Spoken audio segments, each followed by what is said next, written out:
Hello, calculus scholars. Mr. Benzel here.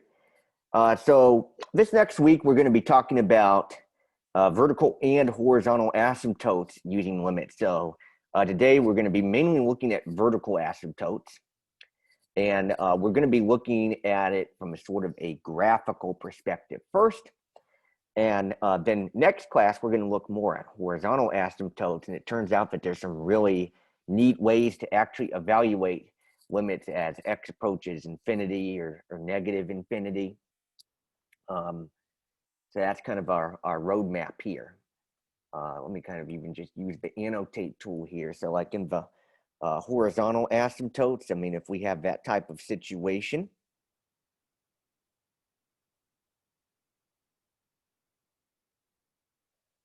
so the HAs, this would be like the limit as x approaches, plus or minus infinity of f of x.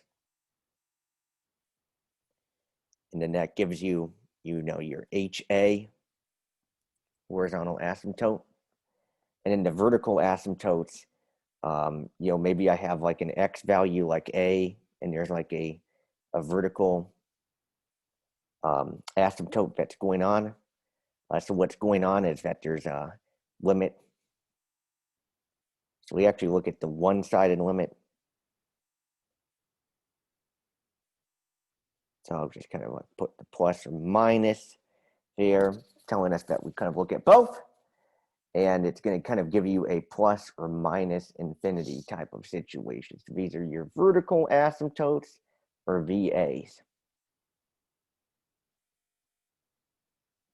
And then this is your horizontal. These are just kind of very rough sketches, but I wanted to give you a little roadmap before we get going. All right. So on the next slide, I'm going to give you the pre-calc perspective. And actually with the skills this week, I am going to filter in some of those pre-calc skills because I think it's really good to get that refresher course, and it's going to set you up better for doing the asymptotes using limits. All right. So what your pre-calc teacher like Mr. Who or Miss Majors told you to do was first, factor something like this. So this is a rational function. So on the top here, I will pull out a 3x. I got an x minus 4. And then on the bottom, sometimes you'll be able to get like those factors that cancel out. So like if you have a factor that's both in the numerator and denominator, what's going on there is that there's a hole. And that makes sense actually because in holes, the two-sided limits do exist. And that's why you were able to compute those using factoring and then direct sub. But here, we do not have any holes. We just have some vertical asymptotes. So what I would do is I would do the vertical asymptote. So I have x minus 3 equals 0. So we have an x equals 3. And then we also have a vertical asymptote at x plus 1 equals 0 for x equals to negative 1. So that's how you kind of find the vertical asymptotes, from the equation. A skill in pre-calc was actually able for you to graph using the asymptotes. So we actually kind of, with this graph here, actually filled in the asymptotes for you. But we're going to get some practice using limits to describe our asymptotes.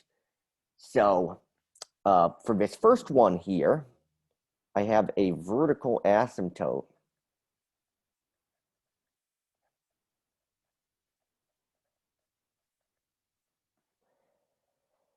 So this is a VA at x equals to negative 1. So what we need to do here is we need to actually frame it as a one-sided limit. So like if I have a negative 1 from the left of f of x, what we can see here is that we're shooting way up. So we are going to positive infinity. So what I did want you to kind of get in the critical thinking question from last week was that if you had a type of situation where factoring didn't work, not only were you approaching like a big number, like you got maybe numbers like 70 or 80, but you were approaching like a really, really big number, like a positive infinity or a negative infinity. So your limit's always going to be positive infinity or negative infinity, when you have a vertical asymptote type of situation.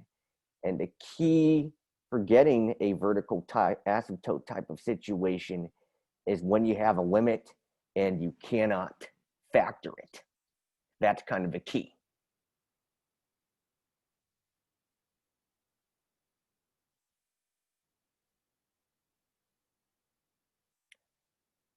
And on that side, we'd be at negative infinity. So now we've actually described a vertical asymptote with precision.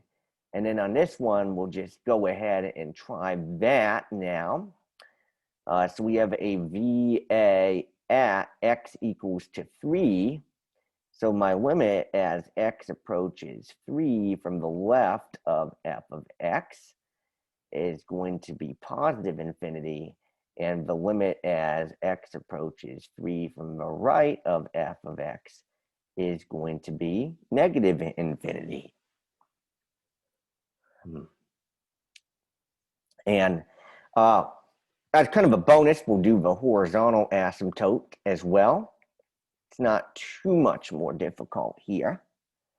But a horizontal asymptote, we're looking at limit as x approaches negative infinity of f of x, and the limit as x approaches positive infinity of f of x. It turns out we got the horizontal asymptote here on both sides, and that y value is about 3. So we're going to put 3 on both sides. And this would be at y equals to 3. So I want us to shift from, just writing HA and VA, and I really want us to break this down into our limits.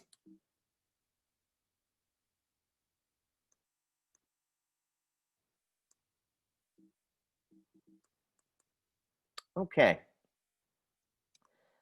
So now we're going to go kind of look at the sample delta math here. So these are the horizontal asymptotes graphically and vertical asymptotes graphically. I'm going to get my highlighter here and just highlight what's going on. So here, let me just actually scroll down a little bit so we can see everything. So on this one, we see here that we have, when we're going infinitely in that way, we are approaching a number. I wish that this graph had a zoom feature so we could be a little bit more illustrative. So there's one asymptote that's going on, and it is a horizontal asymptote at y equals to negative 4. And what I like about this is it starts you at the pre-calc. So this first part here, a pre-calc student could do, and now we add in the calculus. So this is on the positive infinity side.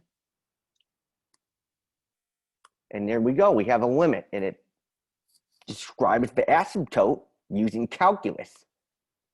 All right, let's look at one more. And I do think it's kind of good to write a rough sketch of the graph and kind of summarize what's going on here in the delta math. I'm going to create a new problem here that has a vertical asymptote going on this one. I like to be able to see everything as well. So my vertical asymptote is right there. So it is a VA at x equals to 2. And then I have a horizontal asymptote at y equals to 3. So what we have here are two asymptotes, of which we have a vertical asymptote at x equals 2. And if we notice, on both sides, it actually goes way, way up. So it's going to be a positive infinity. Then for the horizontal, it's y equals 3. Notice, but they do kind of put the 3 as a teaser here. So make sure you're keeping your x's and y's and f of x is straight. But what's going on, it's approaching a y value of 3, and it's on the positive infinity side. So next class, we'll look at horizontal asymptotes from a more analytical perspective without the graphs. But today, or this next class, I want you to kind of work on a little bit more of an intermediate value theorem. We'll get you some practice computing vertical asymptotes and connecting with graphs your asymptotes with limits. So thank you for tuning in, and good luck.